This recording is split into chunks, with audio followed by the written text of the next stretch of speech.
За өчигдөр манай намын улс төрийн зөвлөлдөр 3 гишүүн мэдээлэл хийсэн. Яг бол манай нам бол их нээлттэй нам учраас дэмжиж байгаа нэг нь мэдээлэл хийгээд эсэргүүцэж байгаа нэг нь мэдээлэл хийсэн. Тэгээд улс төрийн зөвлөлийн бүх гишүүд байр суурьдын сонсоод дээрээс нь манад бол гэргээгээд одоо think tank гэж ярьдаг бодлогын судалгааны байгууллага байдаг. Тэр бодлогын судалгааны байгууллага хөндлөнгийн дүгнэлт өөрөө хийсэн байсан. Энэ материалуудаа бас улс төрийн зөвлөлийн гишүүдэд танилцуулсан. За тэрний дараагаар бол улс төрийн зөвлөлийн гишүүд юу дүгнсэн бэ гэхээр энэ өргөн барьсан хууль дотор зохицуулах шаардлагатай асуудал бол байна. Өөрөөр хэлбэл авилга албан тушаалын эрхтэй холбогдоод улсын их хурлын гишүүнийхээ тангарагыг ноцтой зөрчсөн хүмүүстээр бол хариуцлага тооцох механизм бол дутагдaltaй байна гэдгийг бол шууд ярилцсан. За дээрээс нь энийг яг одоо байгаагаар нь бүрэн дэмжижүүл засаглалын тэнцвэр алдагдах ийм хүндрэл гарч магадгүй. Монгол улс бол парламентын засаглалтай улс. Төрийн эрх барих дэд байгууллага нь бол парламент.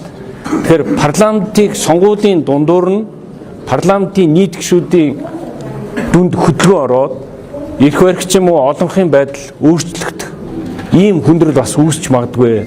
Дээрээс нь засаглалын тэнцвэр алдагдаж магадгүй. Тийм учраас хилж хэсгийн ер нь бол дэмжижээ.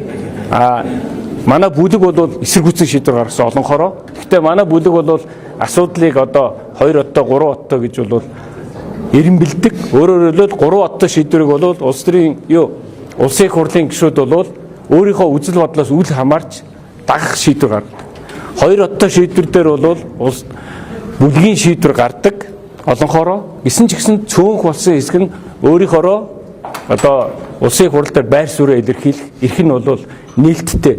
Ийм зохицуулалтад тэгээ өчигдрийн шийдвэрийн хувьд бол манай бүлэг нэгд өдөр хуралдаад 2 оттой шийдвэр гаргаад бүлгийн шийдвэрээрээ бол дэмжихгүй гэсэн шийдвэр гаргасан. Тэр нь өөрөө эсрэг байр суурьтай байгаа гишүүдийг бас оролцуулах юм боломжийг нь хангаж өгөө.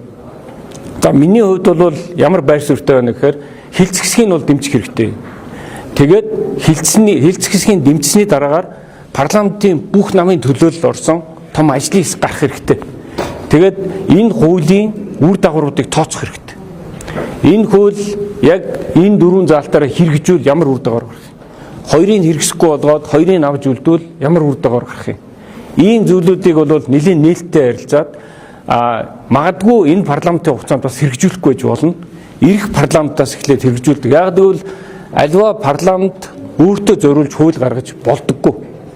Энэ өөрөө шууд улс төрийн үр дагавар үүсгэж идэг.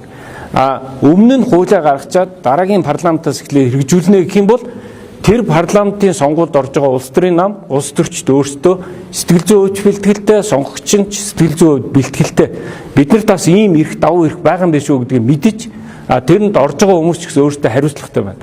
Тэгэхгүй бол одоо ингээд улсын их хурлын чуулганы уралдаанд баг жил гаруугүй хугацаанд суугаагүй гишүүн хүртэл байгаа л бид нар өөрсдөө тэр асуудлаа яриад явж байна. Үү болон авилгалын хэрэг яригадаад байдаг. Бие биентэйгээ мэтгэлцээд байдаг, муудалцаад арга хэмжээ авсан зүйл байхгүй. Тэгээ энэ өөрөө эргээд төрд итгэх итгэлийг сулруулдаг. Төрд итгэх итгэл сулрна гэдэг бол шууд үндэсний аюулгүй байдалтай шууд холбоотой. Тэгэхээр төрийн нэр хүнд үйл ажиллагааны чадамж нь бол маш өндөр байжээж тэр улс хөгжлийн тухай асуудлаа ярьж чаддаг юм байна гэж ингэж бодож байгаа.